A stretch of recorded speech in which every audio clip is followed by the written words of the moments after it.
Hi everyone! So I thought that I would share my current makeup wish list. So as many of you probably know, I am currently on a no-buy, and yes, I am calling it a no-buy.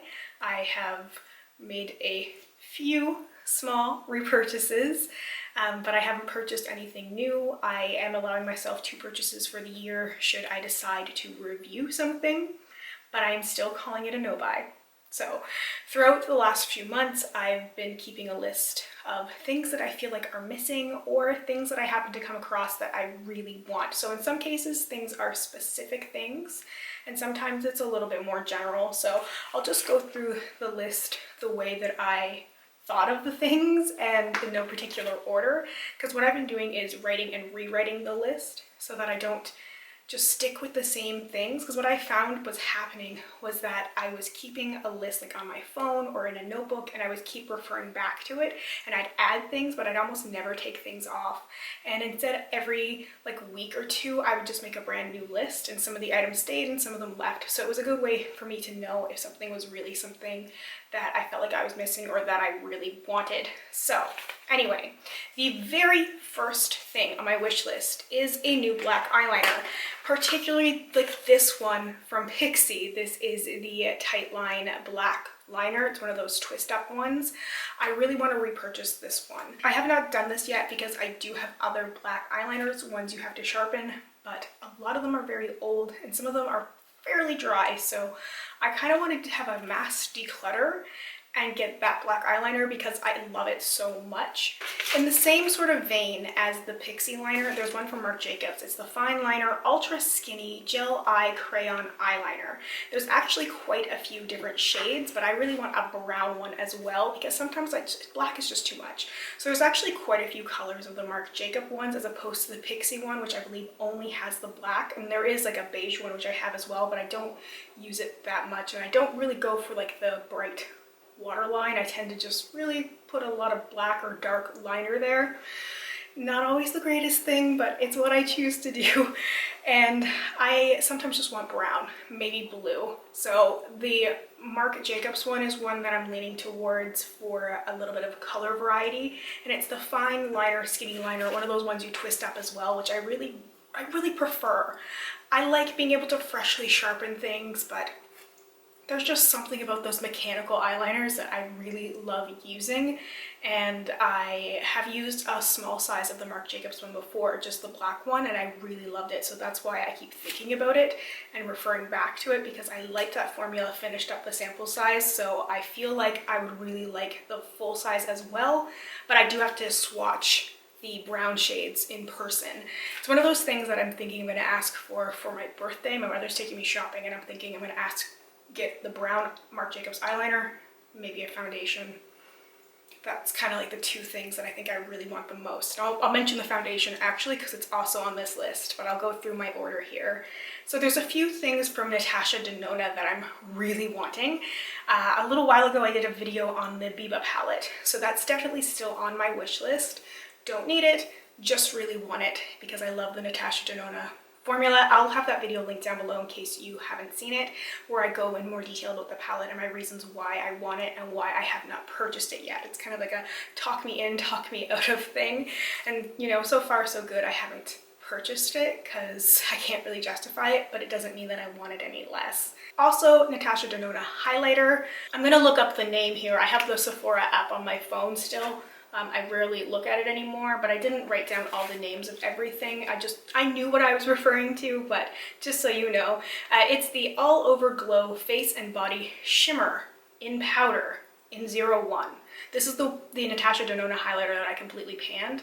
I love this highlighter, and it's something that I still constantly think about it, and I finished it so long ago, and the fact that I still think about it and still love it, like I really love the Pixi Subtle Sunrise, as I've mentioned before and just talked about in my favorites. But that particular highlighter is just one of the best things that I've ever used, and one of those products that just made me love putting on makeup so much. The third and final Natasha Denona thing that's on my wish list is the Bloom Blush and Glow palette. So it's got a mixture there of highlight and blush shades as well as more cream formulas, which is intriguing to me just because I've been more blush heavy with my looks recently. I will still go pretty heavy-handed with the eyeshadow, but there's just been something about a really blushy look. And while I don't lean towards cream products that often, I got suckered into this particular blush palette because I watched the demos. I saw how it applied. It just looked like it blended easily. It wasn't like it was something that got patchy or that I'd have to struggle with. Again, hard to say. Would really like to actually feel it texture-wise in person, because I find that some cream blushes, the reasons why I don't like them is because they're very sticky. And even when you blend them, I still feel like it's just sticky and sits on the skin. Now, I have been liking more of the whole sticky, oily, glowy face situation, so having a little extra layer of that probably wouldn't bother me as much as it has in the past, because that's what I've been embracing. So that's why it's one of those things that kind of fits in right this very moment, but I'm sitting on it because the no buy, and also because I don't know if my preferences are going to change. I have been feeling this lighter thing for a while, and I feel like it's going to continue on when the weather gets nicer as well, but I don't know. It's one of those things that I'm not 100% on, but it keeps coming back on my wish list because it's beautiful, and I feel like I would use it, but I don't know if I actually would. I don't know if I'm just making it up in my head because I love Natasha Denona products so much that it's kind of easy for me to justify them, as bad as that is. I'm also looking for some more single shadows. So I'm kind of getting a little bit away from palettes because generally they can be disappointing. I like palettes for the value. I have so many of them, and it's really great to be able to pick up one thing and put together your whole look, or your whole eye look anyway, with one palette, as opposed to having to reach for like 3 or 4 different palettes. Not that I mind that either, but sometimes I just want something different. And lately I've been really into bronzy shades, you know, different shades of brown and chocolate shades with shimmer, metallics, like deeper golds, even duochrome shades. And I feel like there's like 1 or 2 things in each palette that's like that, and everything else is very boring. And so what I really want is the more shimmery shades. I really want the things that I can apply easily and I don't have to fuss with. And I really want to experiment with some of the indie brands I haven't tried yet, and even some of the brands that I am familiar with that have released new products or that have different shadows available. Makeup Forever is one that I really want to get a few singles from at some point. Some of those shades that I see a lot of that I would really like, those metallic shades.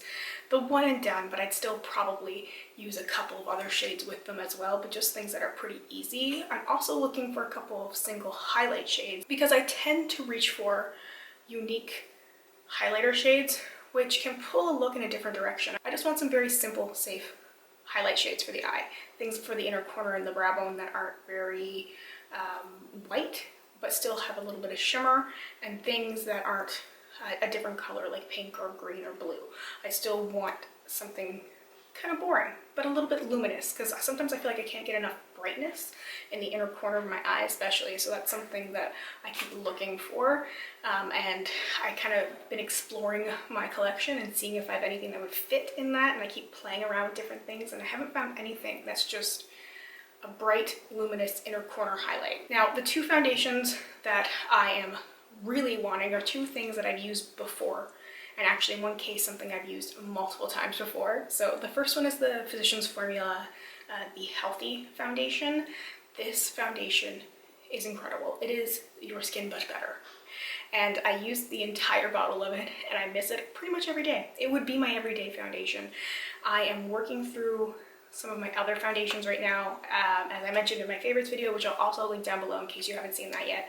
But I talk about mixing my foundations with a white foundation mixer, with oil, with moisturizers, just different things, especially because I have a lot of drugstore foundations right now that are too dark for me. So I kind of have to make a little mixture. And the thing I liked about the Physicians Formula foundation is that the color match was spot on. I used the lightest of the cool shades. I think it's LC1, and that was the perfect shade match for me, in my opinion. And the other foundation, this is the one that I think I'm going to ask for my birthday. It's the MAC Water Weight Foundation. I've gone through 2 or 3 bottles of that foundation. My shade is NW13. Perfect match once again. It's very nice to have that simple, easy thing that you can put on. You don't have to mix with other things, and that's why MAC is so good for me, because the shade is perfect. And the water weight foundation is such a light coverage, lightweight foundation, but I do think it would pair really well with some of the other skin stuff that I've been using. And I remember really liking it with the stroke cream from MAC as well. And I just really miss it. And as I've been wanting lighter and lighter coverage, I really want that foundation. That's why I think it might be a good thing to ask for my birthday, because I can't really justify buying a new one myself right now. But if I get a new one, then I can incorporate it in and rotate it so that I have another foundation that really matches me and that I really enjoy, because it's a struggle sometimes using some foundations that just don't make my skin look the greatest, but I'm just trying to finish them. And hey, it's not horrible, it could be better, and that's what the Physicians Formula and the MAC foundations are. They are just the better that I know. So I will get there at some point. There's something about foundation that really makes me happy. Like, I just love base products, and I love all makeup. I say this every time because I always end up going off on some tangent, but every part of makeup, really, there's always something there. The Makeup Forever Hydrating Primer is also something that I've really been missing. I finished a full size. I finished like 3 or 4 travel sizes. I bought the travel size as well because I sell it in a few different sizes, plus I've had a little few the mini sizes, like they would give away for free samples or like 100-point perks. I love that foundation primer because it is very hydrating, but it doesn't do anything crazy to my skin. It's not going to make it super luminous. It's not mattifying. It's not going to do anything weird. There's no weird ingredients in that product for my skin. Sometimes some of the more heavy silicone-y primers that I have that I'm kind of panning right now don't work the greatest with the foundation mixes that I have. This foundation primer, the reason why I kept going back to it was because it really was just such a good canvas, and I felt like so many different combinations of foundations worked well with it, and I've also just really missed that. So that is on my list. All right, a couple of more things still on my list. These are lip products, so the last 2 categories of things that are on my wish list. ColourPop lipsticks. So I ended up decluttering probably about 30, I'd say, ColourPop lip products because they had expired. It was a very sad day. I just had to do it. I miss them because those were my favorite things. ColourPop lip products, hands down my favorite. The Ultra Matte lipsticks, the Ultra Satins, the Lippy Sticks. I love the lip liners. I think the only thing I haven't tried is the lip gloss, but all the other different formulas like the blotted lips, I like them all. And in an ideal world, I just make a huge order and purchase 20 of them, but I know that would be silly and I would never use them, so I just need a handful of them. This will probably be an end of the year purchase, kind of like at the end of my no-buy when I do my little recap before I start again, because I think I started my no-buy in October or November of last year, so I'm going to end it around the same time and then take like a month or so to figure out what kind of purchases I need and then bring my no-buy back again, because I kind of like the way that this has been going, but then, you know, there's just a few things that I feel like I'm missing. So the ColourPop lipsticks would definitely be something, just a handful of them in the few different formulas.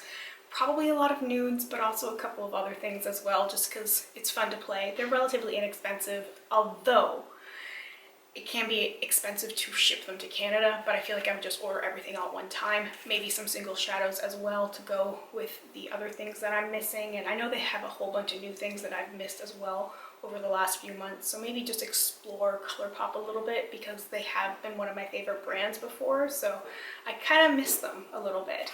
I don't miss a lot of the brands that I haven't been purchasing from, but ColourPop is definitely one. Okay, and the very last thing, also lip related, Marc Jacobs lip gloss, various lipsticks. Specifically, I'm thinking of like the Sugar Balm. I can't exactly remember the name of it. Let me just, there's no excuse for that, but it's something that I remember somebody using because it's a fairly new-ish product, I want to say, and I thought it just looked great, like just this great neutral nude lip. And I'm sorry, I'm very basic that way. I love the neutral basic lip. It's the Enamored Hydrating Lip Gloss Stick. That's the exact name of it, and there's a few different shades as well. I also want to try the Marc Jacobs lip liners, get a few other shades of the lip glosses. I just really enjoy the Marc Jacobs lip gloss formula. I have a few of them in various sizes and I enjoy using them all the time, especially the nude ones, just because that's my preference, that's my go-to. So that's why those are high on my list and have been on my wish list for years. I want to say it's been about 2 years that I've had some of these lip glosses on my favorites list at Sephora. I really cleared it out and I constantly was clearing it out, but there's a lot of Marc Jacobs glosses on there. For someone who has said some not great things about Marc Jacobs in the past, I really love the Marc Jacobs lip products. And I actually have the eyeliner on here too, so what can I say? Maybe I actually am a Marc Jacobs girl after all. But anyway, that is my current makeup wish list. I almost called it my current Marc Jacobs wish list, which is not far from the truth. I will keep going through the wish list. I'll keep adding and subtracting things, making new lists, and making sure that the things that I want are really things that I need as well. Because there's nothing wrong with getting the occasional treat, but I think I went a little too far with that before, and I don't want to do that again. So anyway, things are good. It's good to think about the things that I want and have a plan for the future, because it makes sense. And when I'm working through products, it gives me a reason to. It's like, this will all be worth it when I get to the things that I really want, and I know that I want them because I've been thinking about them for such a long time. The only danger is if they change formulas, or if something changes, like with my skin. That has happened before, where I'd have like a matte foundation on my wish list and then my skin gets really dry. So that doesn't quite work. But for what my needs are, for the way that my makeup has been lately, this is my wish list. So anyway, thank you so much for watching. Let me know what is on your wish list right now. If you have experience with any of these products, let me know as well. Maybe you know something that's comparable, maybe something that's better. I also really love to hear that. If you have any video suggestions for me, things that you would like to see, please also let me know. I'm trying to get back into the swing of things here. I know I'm always saying that, but it's true. Anyway, thank you so much for watching. I hope you have a wonderful day or night wherever you are, and I hope we get a chance to chat soon. Bye for now.